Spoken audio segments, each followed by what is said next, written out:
minhas queridas e meus queridos, professor Basílio, eu gostaria de dar uma aula para vocês sobre a conquista da América, um importante evento que aconteceu no século XVI, ali na virada do 15 para o 16.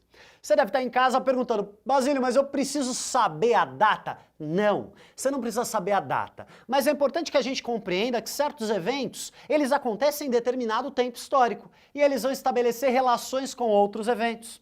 A conquista da América vai trazer consequências profundas para a Europa e para a África. É importante a gente ter uma noção de quando é que isso está acontecendo e por isso o século está escrito na lousa. Mas vamos lá, nessa aula eu quero apresentar para vocês um pouco uma história sobre a conquista espanhola e também sobre a conquista portuguesa. Mas antes de eu contar essas histórias para vocês, eu preciso de uma definição muito importante. Índios são uma criação europeia. Ué, como assim?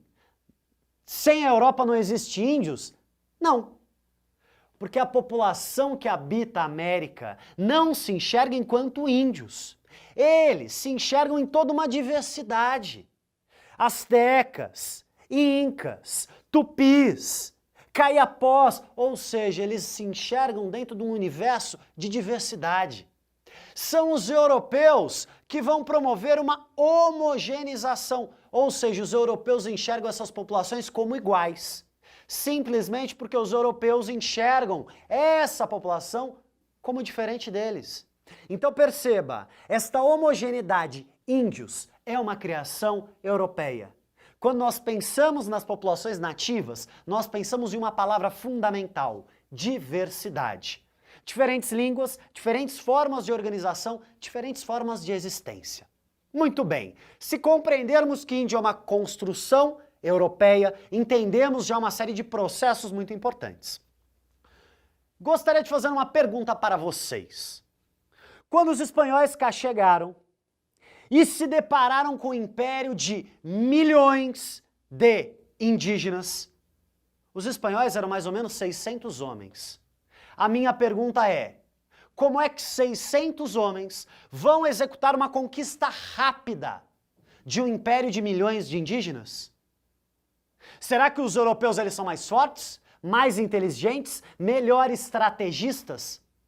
Sabe qual que é o problema de todas essas explicações? Elas são profundamente racistas. Ou seja, elas enxergam que determinados grupos humanos são melhores do que outros. E uma perspectiva racista da história não explica nada, além de ser profundamente preconceituosa. Os europeus não são superiores, os europeus não são melhores. Mas a conquista se estabelece justamente porque não existem índios.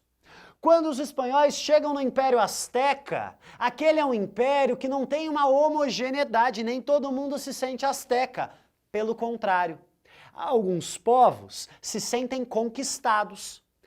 Existe uma diversidade de grupos, existe uma diversidade de cidades que foram conquistadas pelos astecas.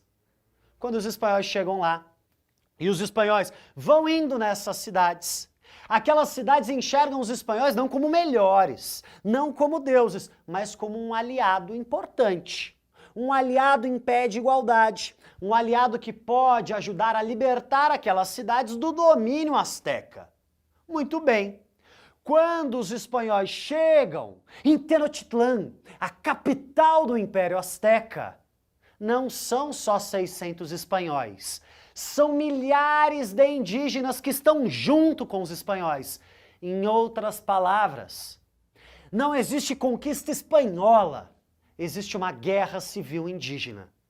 Aí você deve estar me perguntando, pô, mas os índios vão brigar entre si, eles vão ajudar os espanhóis e depois eles vão ser prejudicados. Deixa eu contar uma coisa para vocês. Olhar para o passado é fácil, prever o futuro é muito difícil. Quando nós vivemos um tempo histórico, nós vivemos um espaço de dúvida acerca do futuro. Naquele momento, aquelas populações indígenas se aliam aos espanhóis, porque enxergam a possibilidade de se libertar de um domínio. Vocês vão me perguntar, mas se os espanhóis estão aliados com os indígenas, como é que depois os espanhóis vão predominar sobre a América? Graças a isso, as doenças. É graças às doenças, às grandes epidemias de doenças trazidas pelos europeus, que os europeus vão conseguir preponderar sobre as populações indígenas. Então preste atenção, num primeiro momento existe um equilíbrio, existe uma igualdade. Mas no momento que as doenças europeias chegam na América, a população indígena começa a morrer. E sabe por quê? Porque ela não tem anticorpos para aquelas doenças. Doenças como a gripe, doenças como a varíola, são uma verdadeira hecatombe populacional. Hecatombe significa que morre muita gente. Então, se num primeiro momento os espanhóis estavam em pé de igualdade com os indígenas, num segundo momento os espanhóis preponderam sobre a população indígena.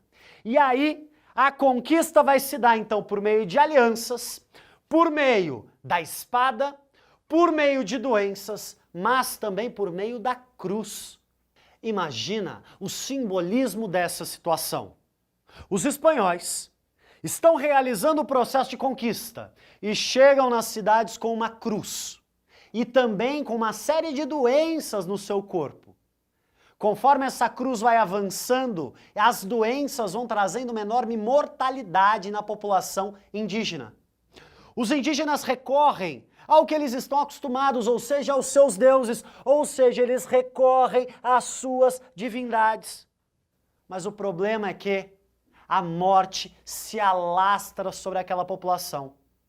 A população indígena se sente, então, abandonada pelas suas divindades tradicionais, enquanto a cruz cristã parece vencer os seus deuses tradicionais.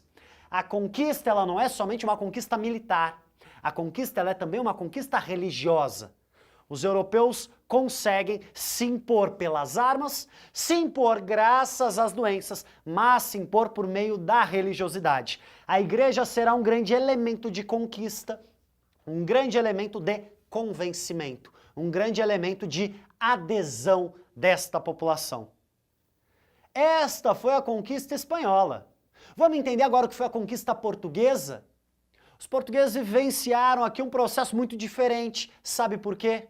Porque as populações nativas do Brasil, desta região que se chamaria depois Brasil, não eram sociedades sedentarizadas, ou seja, não eram sociedades que estavam fixas em determinado território. Elas eram sociedades seminômades, que viviam em deslocamento constante. Se a gente parar para pensar de uma forma muito simplista, essas sociedades astecas e incas, elas eram mais complexas do que essas sociedades seminômades. Mas deixa eu falar para vocês, complexidade, civilidade e evolução são categorias europeias que não nos explicam muita coisa. Sabe por quê? Porque essas sociedades seminômades conseguiram resistir de uma forma muito mais intensa à conquista europeia. Sabe por quê? Porque quando os portugueses cá chegaram, não havia uma capital a ser tomada. Não havia povos conquistados que pudessem se aliar aos portugueses. Quando os portugueses cá chegam, estabelecem relações com algumas populações. Mas eles têm que entrar em guerra com uma diversidade imensa. Não existe um centro de poder, não existe uma capital, não existe uma cidade a ser tomada. Com isso, o processo de conquista portuguesa ele é muito mais lento.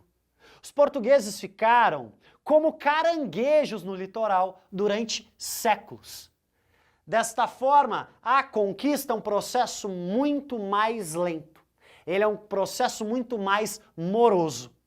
E além disso, como esta população indígena, primeiro, não estava acostumada à prática do trabalho regular, como tinha muito mais facilidade para fuga, afinal não eram sedentarizados.